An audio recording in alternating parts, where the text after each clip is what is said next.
Right, hello everyone. I said a few weeks ago, I think it was, we're going to do an Ask Me Anything. I asked you all if you had any questions about my new book, about being a historian, about D-Day, about absolutely anything. And I'm pleased to say we've actually had some questions. So I'm here, sat in my garden tonight, going to try and answer a few of them for you. And Mrs. Daly's here, off camera, is going to help me out with the questions as well. So shall we get started? What's the first question? Uh, we have three questions, all submitted by Laura on Facebook. The first one is when is the book released, and is it available most places? Right, so the book's released in Britain now. It's out in hard copy and on Kindle. Actually, I'm not sure it's on Kindle. You might want to check that. But it's out on hard copy. You can get it from the publishers Pen and Sword, Amazon, Waterstones, WH Smith, all sorts of different places. I've lost track of all the different places you can get it from, but if you have a look online, there's plenty. It's out in America. I think that's in July it's coming out. There's a little bit of a wait for it there. And I've seen it pop up on all sorts of random international places, so you can get it in Norway and Italy and Lithuania and Portugal and places like that. Who knew? But yeah, wherever you are in the world, you should be able to get hold of a copy. Her second question is, how long has it taken you to write? Well, there's two answers, I guess, really. Writing it, not that long. Researching it, very, very long. So I started to work on this book about 10 years ago, the 70th anniversary of D-Day. I always wanted to write something about D-Day or about Arnhem, but to be honest, I wanted to do something that actually added to what people understood about it, because it would be very easy to just write effectively the same book that other people have written, and it probably would sell. But I wanted to do something that I felt proud about and that would, add to people's understanding, and then other people could pick up and then run with it and learn more things themselves.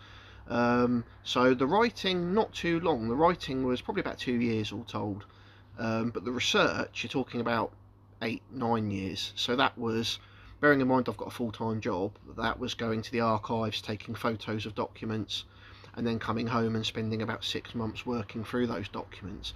So when you go to the archives, it's actually more time effective to go there and just snap away taking photos of all the documents you want to look at, and then come home and analyse them and read them afterwards. So you've got all those images you can just refer back to. So I probably did about 10-12 trips to the archives, getting, I think it's sort of several hundred references I worked through in the end. So that's really the long bit. But the writing isn't too bad actually, because by the time you've done all that research, you've got a pretty good idea of what you've got. And the writing is just about getting everything in the right place and saying what you want to say, and everyone's favourite bit, sorting out the references. And finally, Laura would like to know if you can request a signed copy if they've known you for more than 10 years. Absolutely everyone can have a signed copy if you can find me. We'll tell you a little bit in a minute at the end of the video about how you can get a signed copy, but absolutely everyone can have a signed copy, and especially if you've known me for more than 10 years. I think anyone deserves a signed copy after knowing me for more than 10 years. Grace on Facebook has asked, which proposed airborne assault plan do you think would have worked well if they had chosen to go ahead with it, and which do you think was the most ludicrous and glad that they didn't? I think, yes, that's really difficult, because we're into what about, because none of these operations happened, so we've got nothing to really judge them against.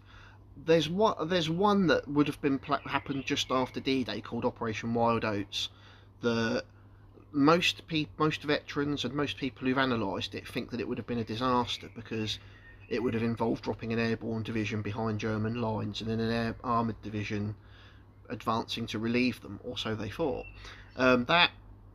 That's influenced by what happened at Arnhem, because the airborne division were dropped on top of two panzer divisions that seemingly nobody knew about or nobody wanted to know about. There's a bit of a difference there though, I think, because in the early days after D-Day, the German front line is still very fluid. They're still throwing troops in wherever they can find them and putting them into the line wherever there are gaps. It wasn't nearly as far, so Arnhem, the armoured division, had to advance like about 60 miles For Wild Oats, it would have been nowhere near that. And actually, with Wild Oats, they wouldn't have dropped them and then the Airborne Division relieved them. They would have landed when the Armoured Division were on their drop zone. So it was about giving them a big reinforcement of infantry really quickly.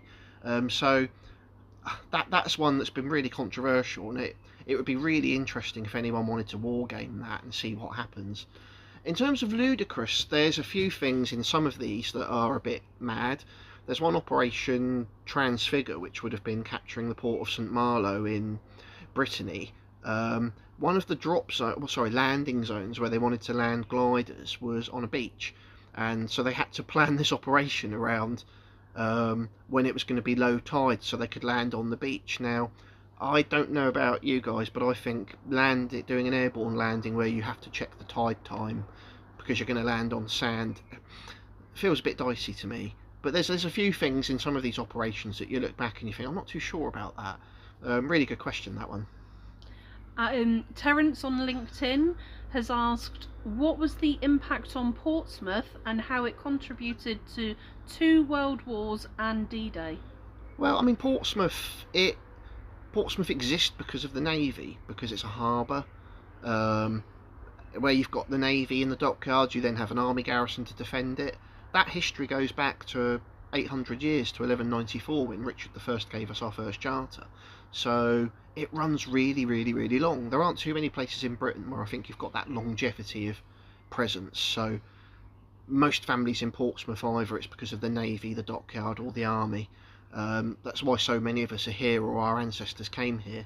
In terms of D-Day, on top of that naval and military importance, you've got the fact that so much stuff happened here. You've got the dockyard where they built ships and landing craft. So many of those ships, the crews came with Pompey sailors. The marshalling area where troops waited before D-Day, that was over the back of the hill behind Portsdown Hill. You had Southwark House where General Eisenhower's headquarters were, and Admiral Ramsey and General Montgomery. There were embarkation areas in Portsmouth, so troops got on landing craft at South Parade Pier. You have those things in other places along the south coast, because pretty much every port on the south coast was used for D-Day, but you don't have anywhere where all of those things happened at the same time. I think that's the really key thing about Portsmouth, partly because it's central on the south coast, it was the ideal place for headquarters, but also you had that dockyard and the army presence, and there's so many other links. I mean, Montgomery was president of Portsmouth Football Club.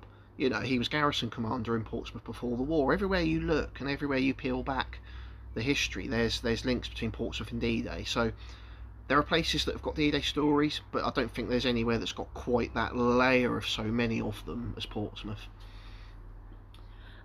And on a slightly different topic, we have a cheeky submission from Nicola on Facebook asking who your favourite sibling is. I'm not answering that. That's crazy. Who's going to answer that?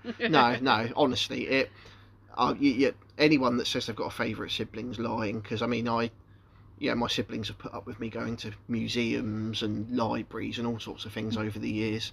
Me and my brother are both historians, so it's always been great bouncing ideas off each other. My sister is much smarter than the rest of us. She's got much more business sense, so she's always full of great ideas.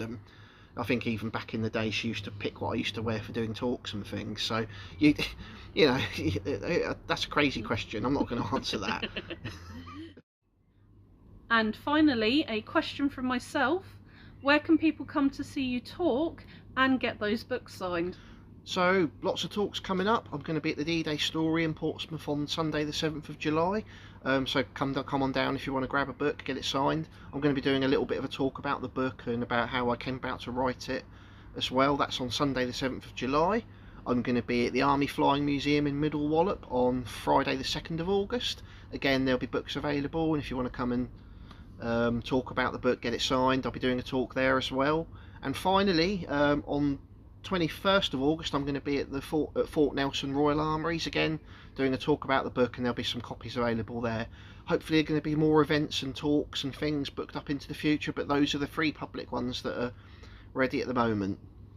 And again, just generally, I just want to say thank you to everyone who's brought the book, everyone who's said nice things, everyone who's shared my post on social media. If you want to know more about the books, or if you want to keep up to date with any talks or events or podcasts that are coming up, do check out my social media, daily history on X or Twitter as was, and if you look at my link tree, there's links to YouTube, Facebook, Instagram, and all of those. Thank you for everyone who sent in questions, and hope you're enjoying the book.